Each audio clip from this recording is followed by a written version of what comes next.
মানে ওরা এই কার্ডটা বানাইছে।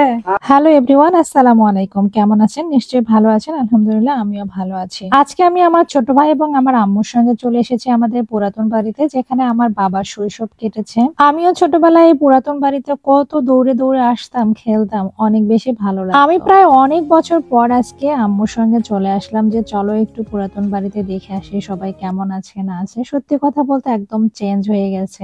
আমাদের কিন্তু মাটির ঘর ছিল, আমি মাটির ঘরের মেয়ে। ছোটবেলায় কিন্তু মাটির ঘরে জন্ম, মাটির ঘরে বেড়ে ওঠা। পুরাতন বাড়িতে এসে যখন এই মাটির ঘরটা দেখলাম, সত্যি কথা সেই ছোটবেলায় চলে গিয়েছি। এত এত ভালো লাগে। আমি যদি এখনকার মতো বুঝতাম, আমার আব্বুকে কখনোই আমাদের মাটির ঘরগুলো ভাঙতে দিতাম না। আস্তে আস্তে আমাদের গ্রামের বেশিরভাগ মাটির বাড়িগুলো মানুষ ভেঙে বিল্ডিং করে ফেলতেছে, কিন্তু এই মাটির ঘরে যে কি পরিমাণে শান্তি সেটা আপনাদেরকে বলে বোঝাতে পারবো না। তো চলেন আমি মাটির ঘরের একটু ভিতরে কি কি আছে আপনাদের সঙ্গে শেয়ার করি। দেখো সুন্দর মাটির ঘর। ওয়াও, নাও দেখা যাচ্ছে ক্লিয়ার। এটা হচ্ছে কার ছবি দেখছো? এত মাটির ঘরে হচ্ছে খাট আছে, জানালা দেখেন এরকম। আমাদেরও এরকম মাটির ঘর ছিল, বাট এখন আমাদের মাটির ঘর নাই। তো ফ্রিজ আছে, ডাইনিং আছে, দেখেন কত সুন্দর করে সাজানো গোছানো। আর এখানে একটা সুন্দর খামারও আছে। আসেন, আমার কাছে গ্রাম অনেক বেশি ভালো লাগে। আমি আসলে বাধ্য হয়ে শহরে থাকি, আমার একদমই শহর ভালো লাগে না। অনেকের কাছে আছে শহর অনেক বেশি ভালো লাগে, কিন্তু আমার ছোটবেলা থেকে গ্রামটাই বেশি পছন্দ। আমার ছেলে কিন্তু আমার মতোই হয়েছে, ওরও গ্রাম অনেক বেশি পছন্দ। কিন্তু আমাদেরকে প্রয়োজনের তাগিদেই শহরে থাকতে হয়। এপাশে দেখেন ইটের ঘর তুলে ফেলেছে, অথচ এই জায়গাগুলো তো সব জায়গায় মাটির ঘর ছিল। মাটির ঘরের মধ্যে কি পরিমাণে যে শান্তি বলে বোঝানো যাবে না। তো এটা হচ্ছে আমার একটা জ্যাঠাতো ভাইয়ের হচ্ছে খামার।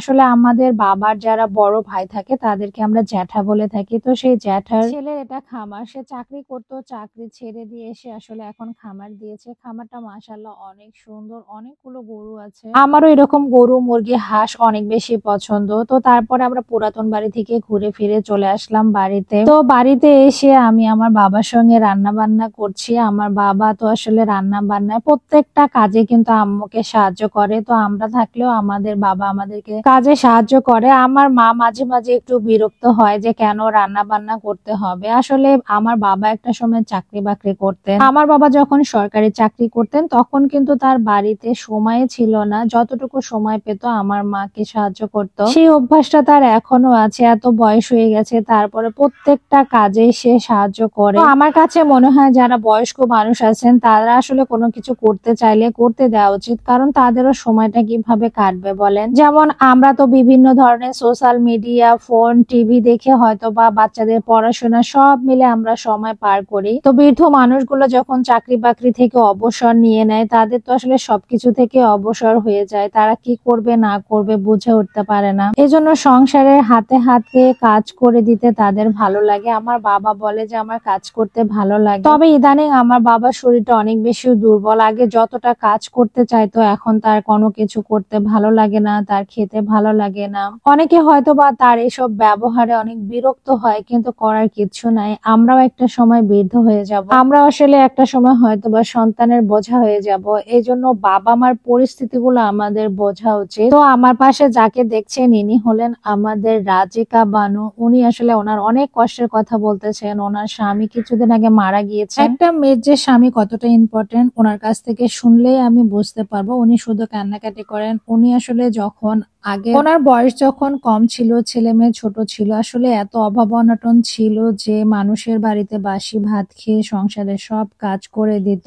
এখন আল্লাহ পাক সংসারে একটু সচ্ছলতা নিয়ে এসেছে, সুখের মুখ দেখেছে, তখন তার স্বামী আসলে মারা গেলেন। সবকিছু আসলে মানে কি বলবো, শুনে অনেক বেশি কষ্ট লাগলো। তারপরেও যখন একটা মানুষের যখন ছেলে সন্তান না থাকে, সেই সন্তান যদি শুধু মেয়ে হয় বা সবাই একটু দুর্বল হয়, তাদেরকে কিন্তু মানুষ একটু পেয়ে বসে, কিভাবে তার সয় সম্পত্তি ভোগ করতে হবে পিছু লেগে যায়। তার অবস্থাটাও এমন হয়েছে, নিজের ঘর বাড়ি থাকতেও নিজের বাড়িতে থাকতে পারে না, মানুষ এ পরিমাণে উৎপাত করে। আসলে তার এই ধরনের কথাগুলো শুনে আমার অনেক বেশি খারাপ লাগতেছে। বলতেছে যে আগে ভাতের অভাব ছিল কিন্তু ঘরের মধ্যে একটা শান্তি ছিল, কিন্তু এখন ভাতের অভাব নাই, থাকার ঘর আছে কিন্তু জীবনে কোনো সুখ নাই, শুধু কান্নাকাটি করে, যখনই দেখা হয় তখনই কান্নাকাটি করে। তো ওনার কাছ থেকে ওনার কথাগুলো কথাগুলো শুনতেছি। আসলে কোনো অসহায় মানুষ যখন তার মনের কথাগুলো বলে, যদি আপনি শোনেন, তারাও একটু খুশি হয় আর মনটাও একটু হালকা হয়। তো উনি হচ্ছে আমার মায়ের সব কাজে সাহায্য করে। আমি বললাম যে আপনি আমার মাকে সব কাজে সাহায্য করবেন। তারও আসলে শরীরটা যে অত বেশি ভালো আছে তা না, যতটুকু পারে একটু উঠান বাড়ি ঝাড়ু দেওয়া, থালা বাটি মেজে দেওয়া, এতটুকু করে দিলেই ভালো। আমার আম্মু আসলে